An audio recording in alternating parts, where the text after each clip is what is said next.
The ultimatum. The message arrived on a Tuesday morning, crackling through every communication device on Earth simultaneously.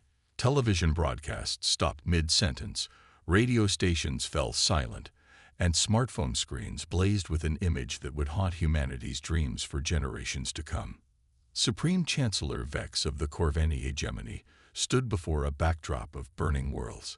His reptilian features were carved from stone and shadow, 4 arms spread wide in a gesture of absolute authority. When he spoke, his voice carried the weight of 1,000 conquered civilizations. Primitive beings of the third planet, Vex began, his words translated into every human language simultaneously. I am Supreme Chancellor Vex, voice of the Corvini hegemony, master of 700 star systems and ruler of 3,000 worlds.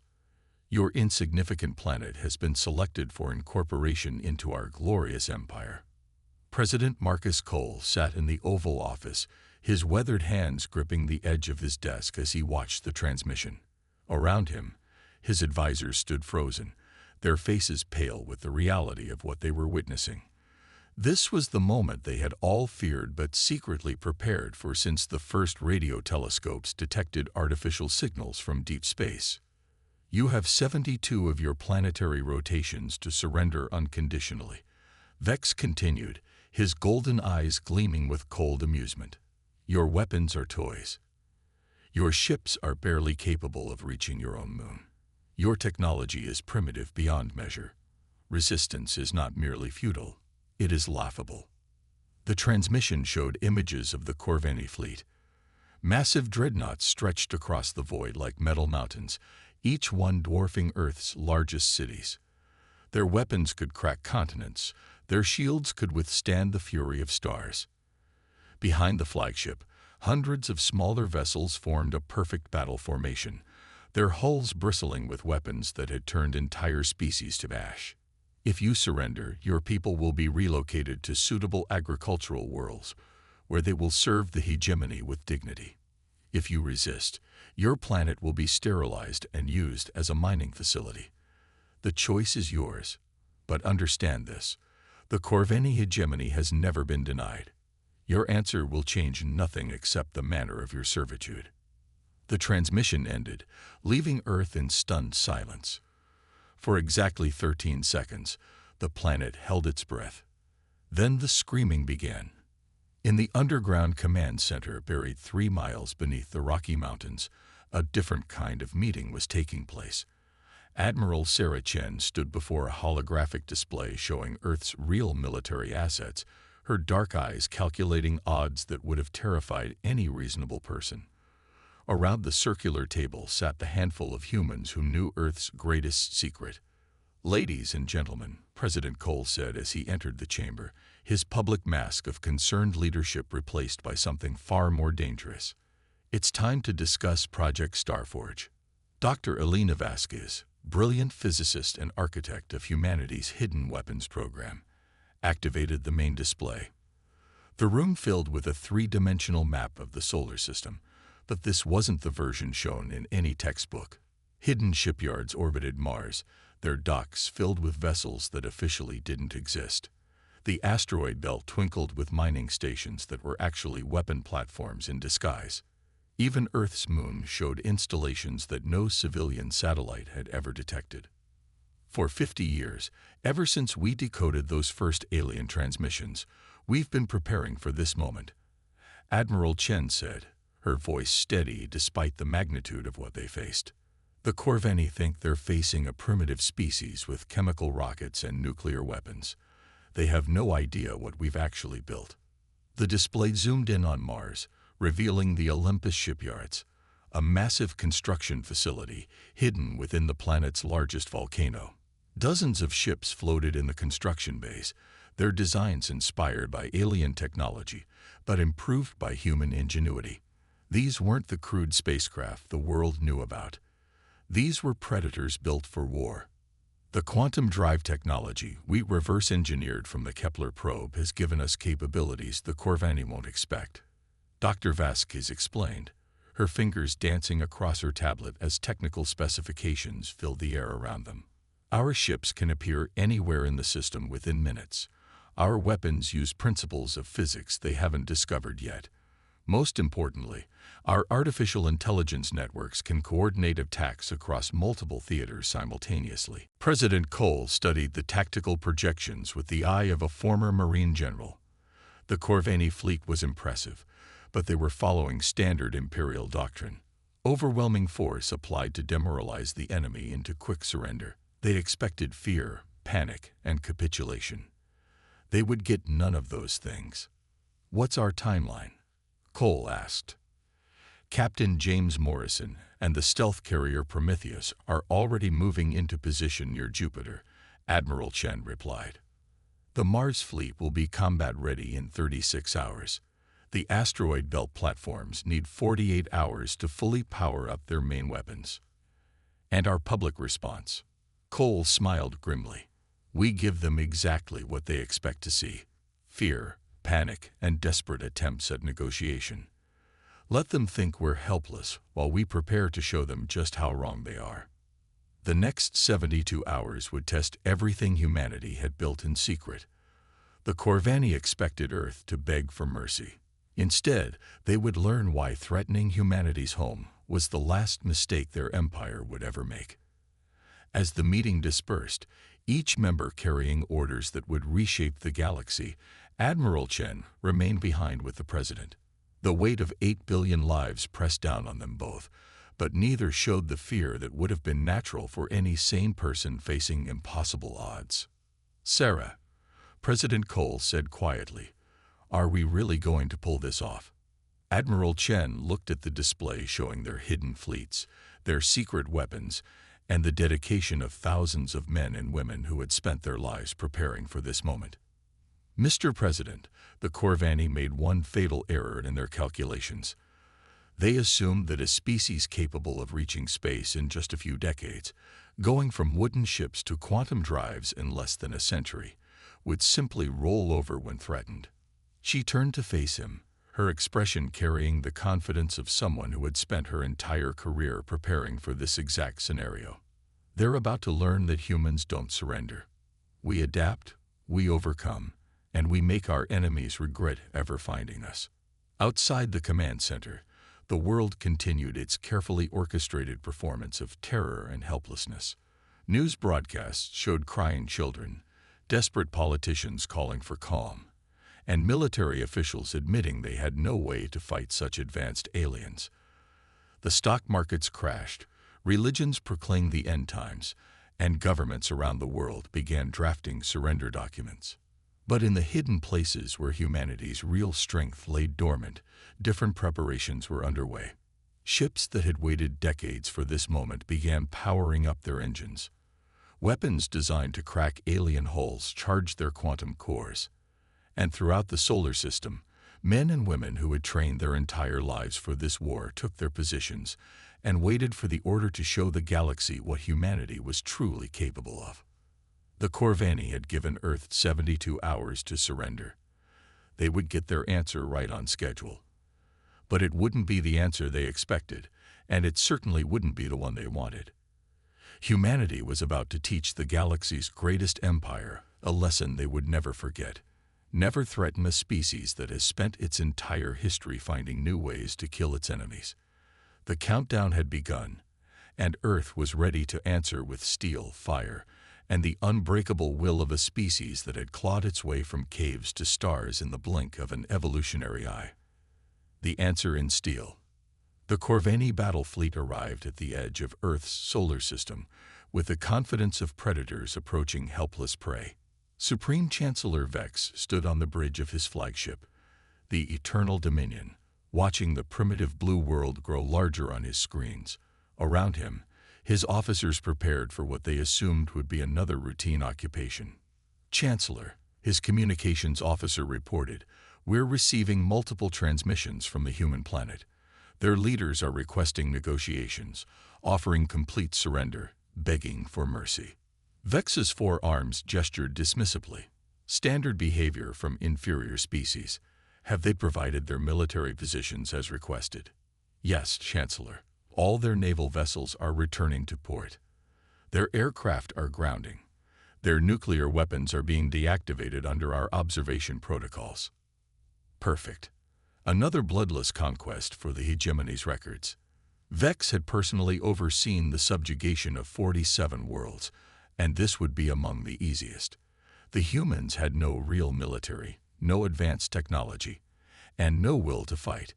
Their surrender broadcasts showed leaders weeping, populations panicking, and complete societal collapse in the face of superior force. What the Corvani didn't see were the hidden sensors tracking their every movement, or the quantum communication networks carrying those positions to Admiral Chen in her secret command center.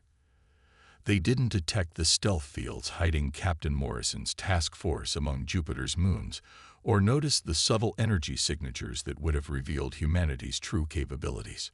All units, this is Admiral Chen. Her voice carried across secured channels to ships the aliens couldn't detect. Enemy fleet is moving into optimal position. Maintain stealth protocols until my command. Remember, we get one chance to show them who they're really fighting. 3 light minutes away, Captain James Morrison floated in the zero gravity of his ship's Combat Information Center, watching tactical displays that showed the alien fleet's approach vector. The Prometheus and her escort squadron had been hiding behind Jupiter for 6 hours, their exotic matter cloaking keeping them invisible to Corvani sensors. Captain, his weapons officer called out, the enemy flagship just entered effective range of the Nova torpedoes. Morrison smiled coldly. The Nova torpedoes were Dr. Vasquez's masterpiece, weapons that created temporary singularities, crushing their targets with gravity itself. The Corvani had never seen anything like them because no other species had been insane enough to weaponize black holes. Hold position, Morrison ordered. Let them get comfortable first. On Mars, the Olympus shipyards were a hive of activity invisible to alien surveillance. Admiral Chen's battle fleet powered up engines that used principles of physics the Corvani hadn't discovered yet. These weren't the chemical rockets Earth showed the galaxy. These were quantum drives that bent space-time itself, allowing instantaneous travel across vast distances. Dr. Elena Vasquez monitored the fleet preparations from her laboratory deep within Earth's moon. Around her, banks of quantum computers calculated firing solutions for weapons that existed only in the nightmares of theoretical physicists. Her life's work was about to be tested against an enemy that had never faced anything like human creativity unleashed. Elena, Admiral Chen's voice came through the secure channel. Are the displacement cannons ready? All platforms show green, Vasquez replied, her fingers dancing across holographic controls. The Corvani are about to discover that humans don't just break the laws of physics, we rewrite them entirely. The first phase of the battle began exactly 72 hours after the ultimatum, just as the Corvani fleet reached Earth's orbit. Supreme Chancellor Vex prepared to broadcast his victory message to the galaxy when every screen on his flagship suddenly filled with static. What's happening? Vex roared at his officers. Unknown interference. Chancellor, something is jamming our communications. That something was Captain Morrison's electronic warfare suite, reaching across space to blind and deafen the alien fleet. While the Corvani struggled to restore their systems, humanity's real answer began to unfold. The first Nova torpedo materialized directly behind the Corvani flagship's shields, its singularity warhead triggering a gravitational collapse that crushed 3 escort ships instantly. Before the aliens could react, 12 more torpedoes appeared throughout their formation, each one guided by AI systems that calculated probability matrices faster than organic brains could comprehend. Impossible, Vex screamed as his sensors registered weapons fire from positions that had been empty moments before. Nothing could have gotten that close without detection. Admiral Chen's voice suddenly filled every communication channel in the Corvani fleet, her words carried by quantum transmitters that bypassed their jamming entirely. Supreme Chancellor Vex, this is Admiral Sarah Chen of the United Earth Defense Fleet. You came here expecting surrender. Instead, you're going to get a demonstration of what happens when you threaten humanity's home. The Mars fleet materialized around the alien formation like ghosts becoming solid. Quantum drives allowed instantaneous positioning, putting human warships exactly where they needed to be to inflict maximum damage. The Corvani found themselves surrounded by enemies that shouldn't exist, using technology that defied their understanding of physics. Dr. Vasquez's displacement cannons opened fire from concealed positions throughout the asteroid belt. These weapons didn't send projectiles. They moved pieces of enemy ships somewhere else, leaving perfectly spherical holes where vital systems used to be. Corvani vessels began losing power, atmosphere, and structural integrity as random sections of their hulls simply vanished. Chancellor, his tactical officer shouted over the chaos. We're reading human ships throughout the system. Their technology levels are far beyond our intelligence estimates. Vex stared at the tactical display in growing horror. The primitive species he'd come to conquer was systematically dismantling his fleet with weapons that seemed to ignore the basic laws of physics. Worse, their tactics showed a level of strategic thinking that suggested this entire operation had been planned from the moment his ultimatum was delivered. Captain Morrison's squadron struck next, emerging from quantum stealth to target the Corvani fleet's command ships. His pilots had trained for this moment their entire lives, and they flew with the precision of machines and the creativity of beings who had learned warfare in Earth's most dangerous skies. All squadrons, this is Prometheus Actual, Morrison's voice carried to fighters scattered throughout the battle space. Remember, we're not just defending Earth today. We're showing the galaxy that humanity doesn't back down from anyone. The battle raged for 3 hours, but the outcome was never in doubt once humanity revealed its true capabilities. The Corvani hegemony had built its empire on overwhelming superior force, but they had never faced an enemy that turned the laws of physics into weapons. Every advantage they thought they possessed, superior numbers, advanced technology, military experience, became meaningless against human ingenuity unleashed. Supreme Chancellor Vex found himself aboard a crippled flagship, watching his mighty fleet reduced to scattered debris and fleeing survivors. The species he dismissed as primitive had outfought, outmaneuvered, and outthought his most experienced commanders using technology that shouldn't exist. Admiral Chen's image appeared on his main screen, her expression carrying the cold satisfaction of someone who had just delivered a lesson the galaxy would never forget. Chancellor Vex, you have a choice. Surrender your remaining forces and leave our system immediately, or continue this fight and lose everything. For the first time in his long military career, Vex faced an enemy he couldn't defeat. The humans had turned his certain victory into absolute defeat, and they'd done it so thoroughly that retreat was his only option for survival. How? Vex asked, his voice barely a whisper. Your species was supposed to be primitive. Your technology was barely capable of reaching your own moon. Admiral Chen smiled, and in that expression, Vex saw the true nature of the species he'd foolishly threatened. That's what we wanted you to think, Chancellor. Humans learned long ago that sometimes the best weapon is surprise. You came here expecting weakness and found strength. You expected surrender and found defiance. Most importantly, you expected an easy conquest and found a species that has spent 50 years preparing to make you regret finding us. The surviving Corvani vessels limped away from Earth's solar system, carrying news that would shake the foundations of their empire. The galaxy's newest power had announced itself not with words or diplomacy, but with technology that redefined what was possible and a will to fight that couldn't be broken.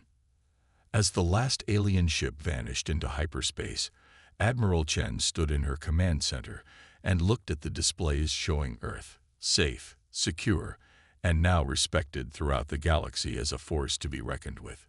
Humanity had answered the Corvani threat with steel, fire, and the unbreakable determination of a species that refused to kneel to anyone. The age of humanity hiding its capabilities was over. The galaxy now knew that Earth was defended by beings who turned impossible odds into inevitable victory, and who met every threat with innovations that redefined the very nature of warfare itself.